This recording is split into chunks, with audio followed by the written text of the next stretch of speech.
there's just so much. You're listening to a Mamamia podcast. You don't even know what you're taking. Yeah, right. That's the scary part, is there's no way to even assure that this peptide is in there or if there are other things and the amount of the peptide that's in there. It's not approved for sale or use as a tanning agent in Australia and has never been assessed for quality or safety. So essentially, people are injecting a unregulated peptide that can affect your kidneys and swell your brain to achieve something that a bottle of Bondi Sands can do on a Sunday afternoon.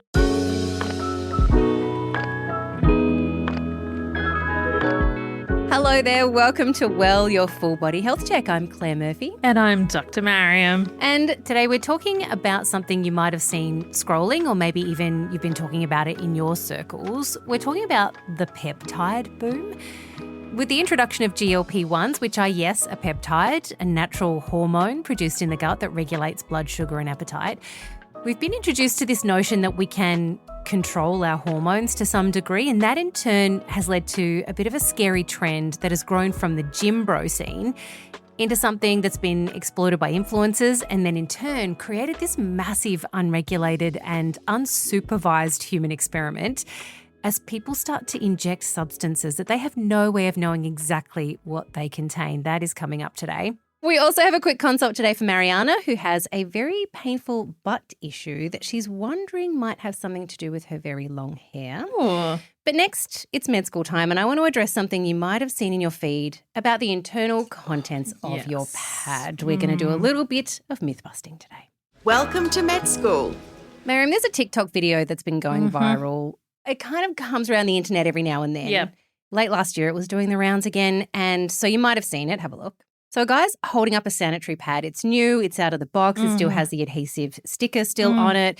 And as he holds it up to the light, it looks like there is green and black mold growing inside it. Now, what they do not do, and neither does any of the accounts that end up stitching that and also talking about it, holding their own pads up to the light, is cut the damn thing open and have a look inside, which we have done on our Instagram and TikTok if you want to go and check it out. This is not mold.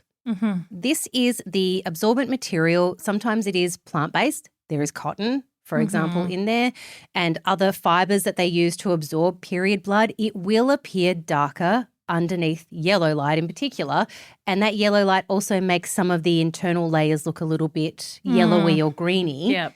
So when you cut it open, there is no mold. No. And while there can be very rarely contamination in the production process of sanitary items. That's for everything, right? That is for every single thing that's manufactured. Yep. Food, sanitary items, like anything that's manufactured. For men as well. For men as well. Anything can be contaminated at any particular time. They do take very strict measures to make sure that that doesn't happen. And at this very moment, as of us recording this podcast, no sanitary pad producer has recalled their product due to mold contamination. Yeah. So for anyone feeling worried after seeing this trend, your sanitary pads are safe. I've been wearing one every day because I've got some urinary incontinence. So they're not all just for blood. So, I mean, the message here on Med School today is just really be careful when you do see stuff going viral on social media. But sometimes we go through these phases, and it's been like this for the last couple of years, especially when it's to do with women's health. It's deliberately scary. Yeah. And I'm not sure what the motivation is for us to be scared of sanitary pads. Maybe it's just another thing for us to worry about on top of all the other things, perhaps. But they are safe to use.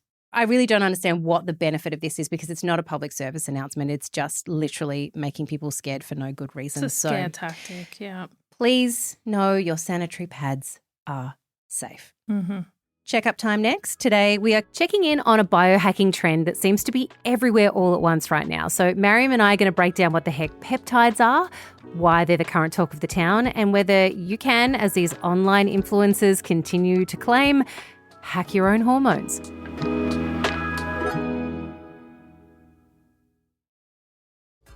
Quick question. Are you tired of the news? Do you want a podcast that isn't self-improvement? Come get unleashed. It's funny. I also think that underwear is sort of almost like a new marriage. Like it starts off, it gives you the best of what it offers at the beginning. It's unhinged. I have a bit of a thing for my friend's husband's salami. Hello. It's not here to teach you anything. I need to make sure he looks at me. One side, I'm going to make a sign. This is what I married because I didn't meet you in time. Yeah, right. The other side, with pointing to my son who's 12. Look what we could have had, Lewis. Yeah, I love it. It's a good time for Gen X. So search Unleashed wherever you get your podcasts. New episodes every Tuesday. It's time for the checkup. So before we do kick this off today, we do want you to know that the information that we are discussing regarding unapproved peptides and prescription treatments is for educational purposes only. It does not constitute medical advice because these substances carry significant health and legal risks that we need to tell you about. And make sure you always consult a qualified medical professional at all times when you hear any advice that we talk about here. That is word for doctor. That is what you go to medical school. Yes. If you have not gone to medical school, go find someone who has. So the word injectable has come to mean something a little bit different to us in 2026 because it used to be something that was sort of secretive that bodybuilders did when we're talking about things like steroids. And if you go back to, say, the early 2000s, they were talking about steroids still, but there was this little shift happening where the conversations, and journalists have looked into this by going into message boards from the past, and they found a shift in conversations in these bodybuilding forums that shifted from steroids to peptides. Yep. Now, in the 2010s, this is when the biohacking bros caught on to this peptide trend. So they started to pick it up and started to talk about it amongst themselves. But this is still pre-podcast era. So the internet is growing, but this is still like pre-Instagram days. So 2010s, biohacking bros are starting to catch on to peptides. In 2020, this thing happened. I don't know if you remember the pandemic. And this changed the way that we look at our health system as a whole. So we started to distrust our government. We started to distrust the medical health professionals that worked around us. The whole system really, it felt like unraveled in a way, and we were looking at it differently with a little bit less trust. And that's when people decided to take health into their own hands. And this is where we started to hear the phrase, do your own research, right? And that has a lot of connotations around the healthcare system. I'm sure, Mariam, you've heard this many times in the course of you doing your job. Then in 2023, there's another shift. This is the rise of injectable weight loss medications. And that's not to say that they were new at that time. They weren't. They had been in use for about 20 years by that stage by type 2 diabetics to help them maintain insulin levels. But this is when they understood better the side effects of that included weight loss, and they started to be marketed towards people to lose weight. And so as the rise in people using those increased, it also normalised self-injection. That's not something that we were used to doing at home by ourselves. It's something that people did in a medical setting, like in a doctor's office or a hospital, or it was something that people who had maybe type 1 diabetes did regularly to give themselves insulin. But it normalised that. Also, because people were doing this thing where they were taking health into their own hands and doing their own research, they started to look beyond the Australian medical system to source some of these medications, especially where it came to these weight loss injections, because as we all know, they became in very short supply not long after they became very popular. And so people started reaching out to try and find how they could get their hands on them. So circumventing the Australian safety regulations. And when you put all of that together alongside this absolute influx of social media influencers who are now on this peptide trend, the biggest one seems to be one of these podcast bros in the US, and I'm not going to tell you his name because I really don't want you to go and seek him out. But he's the kind of guy who has people like RFK Jr., the guy who's now currently in charge of the US Health Department and who is, you know, has some questionable Q vomit. some questionable takes on the healthcare system. Those people started selling peptides. So they are hosting a podcast talking about how great peptides are, but also selling them on the side as well. So it's a business model. It's not just talking about health. The chances are any peptides that you purchase, regardless of who you've sourced them through, they are manufactured somewhere in China. Even just the raw ingredients, if they're assembled somewhere else, they've probably come from China. And so that's why a lot of these people now are telling you to cut out the middleman and go straight to the source, which is another scary thing in itself because you just don't know where it's come from, what's actually in it. Exactly, right? Mariam, let's take it back to basics first. What even is a peptide? Okay, so at a basic level, so a peptide is basically a short chain of amino acids, so like a mini protein. It's got a very simple structure. They occur naturally in the body, so think of things like insulin, growth hormone, oxytocin, which we know is the love hormone. So your body uses them as chemical messengers. So they basically dock into cells and they tell them this is what you're going to do. Right. So when someone is selling a peptide supplement, basically what they're saying is the molecule mimics one of those natural signaling systems in your body. Now, experimental peptides, they're the ones that we're talking about today. They haven't been tested in any clinical trial processes.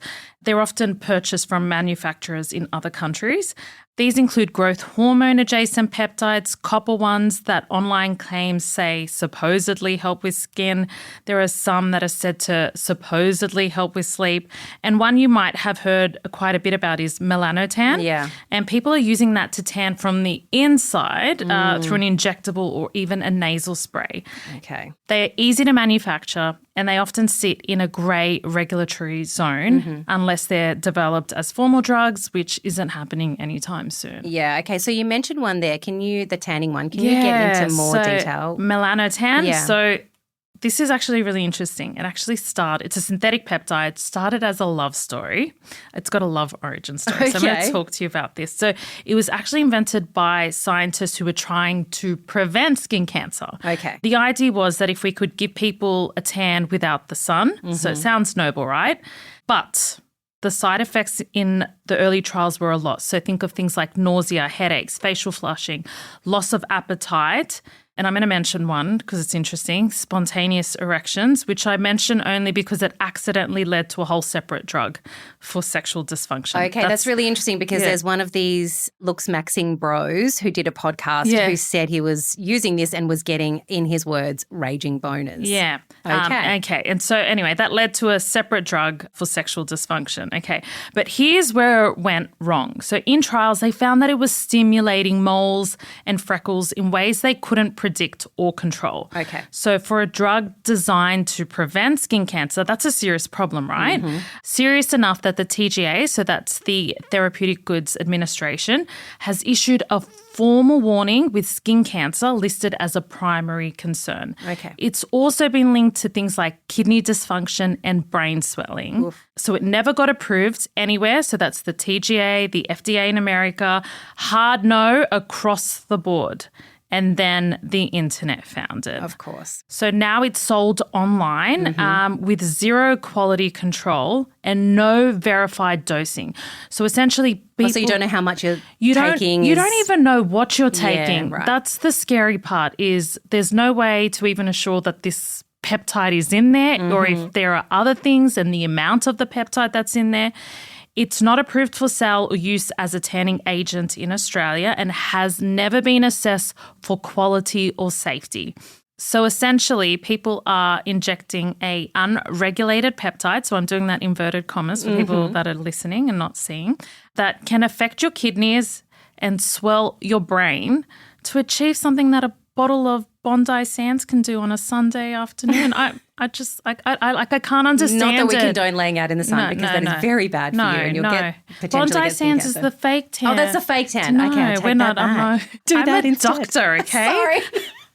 I take that back. Mariam would never tell you to go out and lay in the sun. That's awful. There's a lot going on there. Yep. And we literally don't know enough about it and we just have not even got it approved for people to use here in Australia.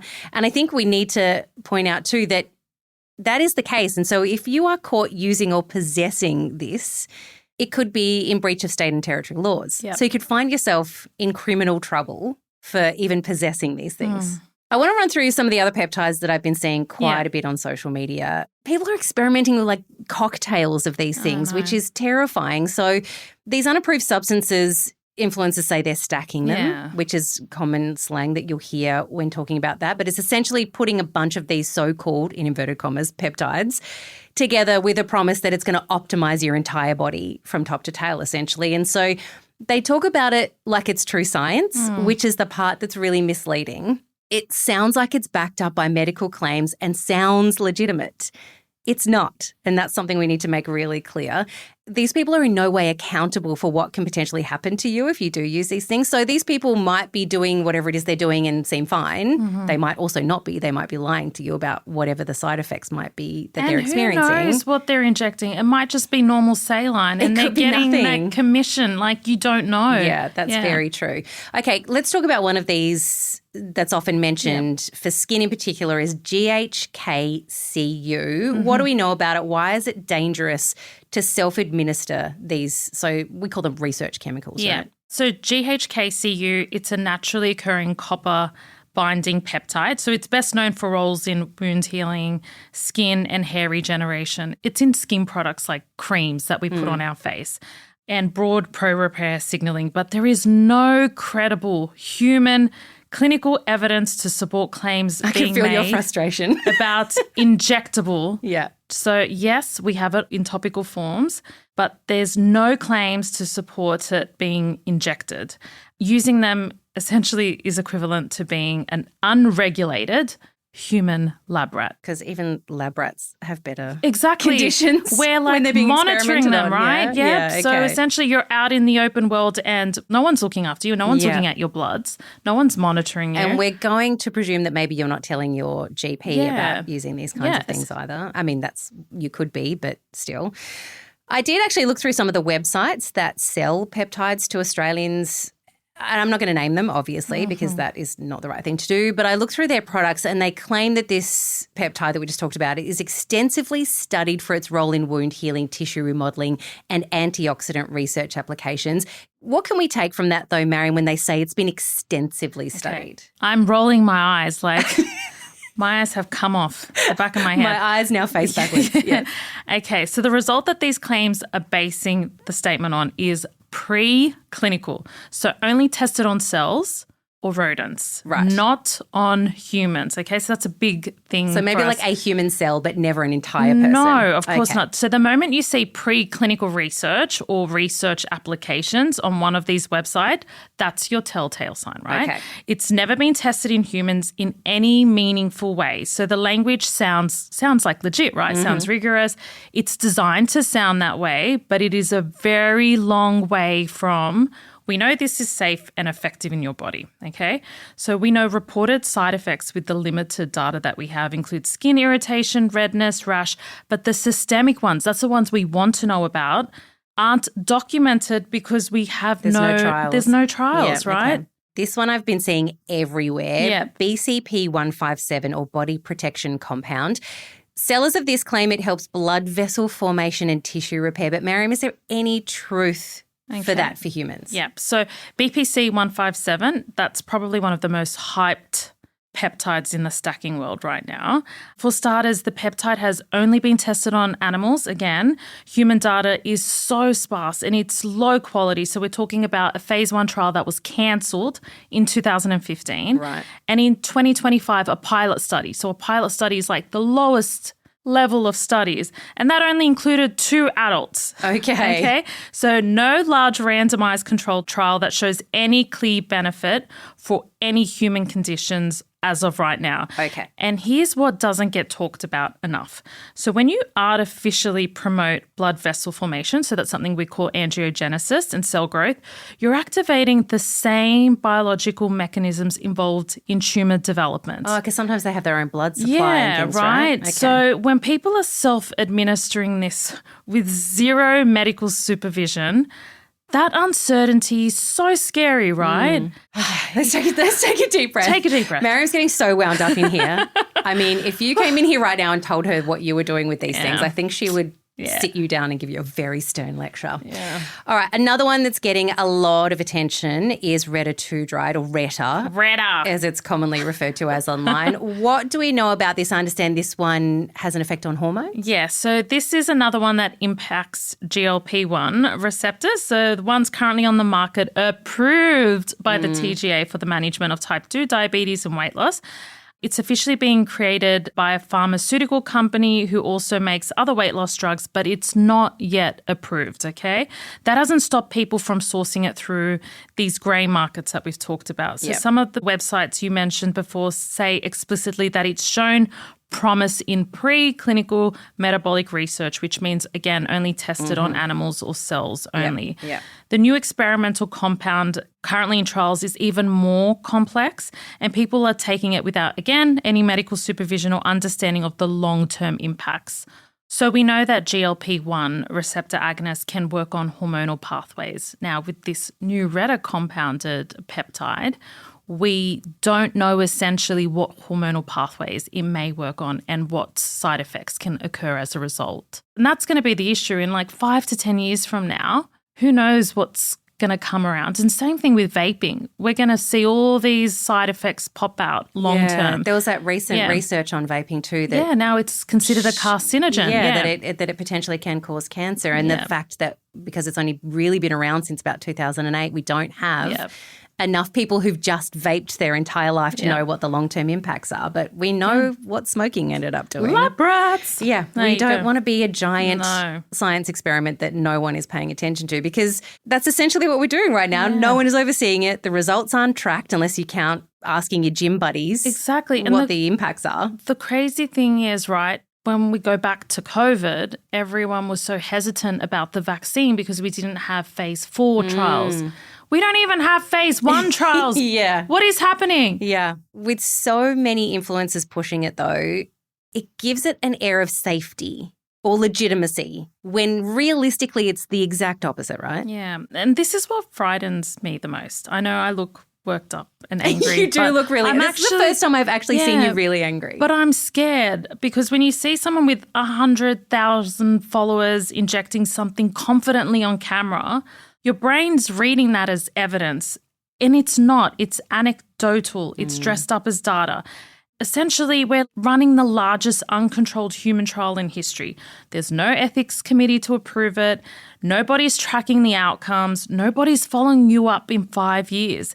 And I say this with genuine empathy. Like, people doing this aren't stupid. They're frustrated that conventional medicine is slow. Answers are hard to come by. And also, too, can I interrupt? We understand that there are certain drugs that may not be created or explored further because it's not in the best financial interest of a pharmaceutical company to do so, because it is an expensive thing to do to get a drug from its, initial form through into an approved one that we can give safely to humans. It's a wildly expensive process. It is. And they're not going to do that for everything. No, of course not. And that frustration is completely valid. But here it's being exploited deliberately and profitably, because feeling legitimate and being safe are not the same thing. And right now, that distinction is costing people their health. Look, next, it is quick consult time. Today, Mariana has a condition that is causing her a lot of pain. But what she actually wants to know is not so much about the condition itself, but maybe whether her choice of hairstyle contributed to it.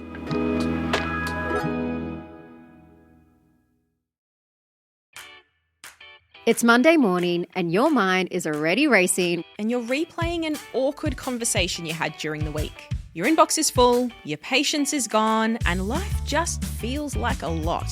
I'm Ashani Dante, and alongside with clinical psychologist Dr. Anastasia Horonis, we're here to help you unpack the messy, honest stuff that keeps you up at night. And this is But Are You Happy? The Mamamia podcast where we skip the fluff and dive into the real talk you actually need. This is the mental health podcast you and all your friends need. Listen to But Are You Happy Now, wherever you get your podcasts. Okay, it is time. Dr. Mariam, please lure us into your chambers. Okay, sorry, invite us into your consulting rooms, please. The doctor will see you now just through here to consult room 1. Thanks for waiting, Mariana. How can I help you? So Mariana has a very painful butt problem. She wrote this. I've recently been diagnosed with an anal fissure and it is so painful. It could be from when I gave birth to one of my kids, but I think I was having issues before even then. A friend of mine told me it can be caused by hair getting stuck in your butt crack when you've had a shower and washed it. and I've got super long hair, and I'm wondering if that's true. Anal fissures, I'm not sure if you've ever had one. They are incredibly painful, so I'm really glad we're talking about this. Anal fissures, I'm not sure if you've ever had one. They're incredibly painful, so glad we're talking about this. First off, the main causes for anal fissures are things like constipation, passing very hard stools, straining, or sometimes trauma during childbirth. They're like little tiny tears in the lining of the anal canal, but they can be really uncomfortable. So they're not hemorrhoids or polyps or anything of that sort. Now, the idea of hair can cause fissures. Honestly, no medical evidence to suggest that hair that gets caught there is going to cause enough irritation to cause a fissure. I believe that's more of a myth that's circulating online. Long hair might occasionally irritate the skin, but it shouldn't penetrate or tear the lining. Best approach for anyone who has anal fissures is to focus on things we know do help. So that's keeping your stools soft with hydration and fibre, remembering you need both water and fibre to make your stool soft, not one or the other, and gentle laxatives if needed, taking those warm sitz baths to relax the area. And in some cases, you might need some topical over-the-counter medication. And for anyone who has a fissure that isn't healing or they think they might have an anal fissure, make sure you check in with your friendly GP. I will say, though, you do have to be mindful if you do have long hair. Yeah, because it can wrap around things and it can get stuck in places. Yeah. And even I don't have long hair, but even I end up with it in my butt crack after I've washed it. Yeah, like and it's annoying. You'd be surprised how much can sit there as well. Sometimes like it's like decent. I'm like, hairball. Like, was this butt hair or was this from my head? Please don't be butt hair. But also too, like I spoke to someone just recently who said that she had an irritation around her vulva. Yeah. And when she got her boyfriend to have a look, he discovered that like a single hair had like grabbed hold of just like a little bit of labia and wrapped itself around so many times that it had caused like a little bump or blister or something. Yeah, so I see it probably was an ingrown. So I see a lot of females who shave, they'll come in with like a little lump and then I'll have a look at it and, you know, I'll pop it and then a hair will emerge, but it'll be a really long hair that's wrapped around. Yeah. And it's just been an ingrown hair that hasn't been able to reach the surface. Yeah. And it's very, very good to see on my end. I love those consultations. Someone is satisfied by clearing out things like that. Yes? And then the females, they're often, oh my God, thank God. I feel so relieved. But yeah, shaving, obviously we've had a podcast about that. Yeah. Getting folliculitis from shaving is very common. Yeah. Just be careful down there with hairs and shaving and whatnots. Thank you so much for hanging out with us again today, friends. Remember the advice you've heard here today. It's of the general kind. Make sure you take what you learn, get it to your own doctors, figure out what your story is. Next week, Mariam, the peel. It's been getting a bit of a bad rap of late, and one headline in particular that claims it shrinks a certain part of your anatomy has a few of us raising our eyebrows, like right off the top of our heads. We'll get into that also with Dr. Jen Gunter. She is by far the hardest working misinformation corrector where women's health is concerned. And we're very lucky to get 5 minutes with her to talk about this. That is coming your way next week. Until then, fun. We'll catch you for your appointment then. Bye-bye. Well is produced by me, Claire Murphy, our senior producers Grace Rouvray and Sally Best, with audio production by Scott Stronach, social production by Elly Moore, and video production by Julian Rosario.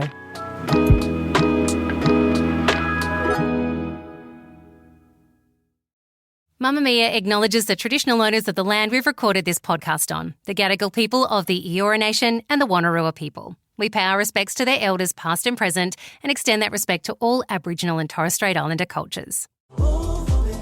Want to feel good more often in 2026? Hi, we're here for you.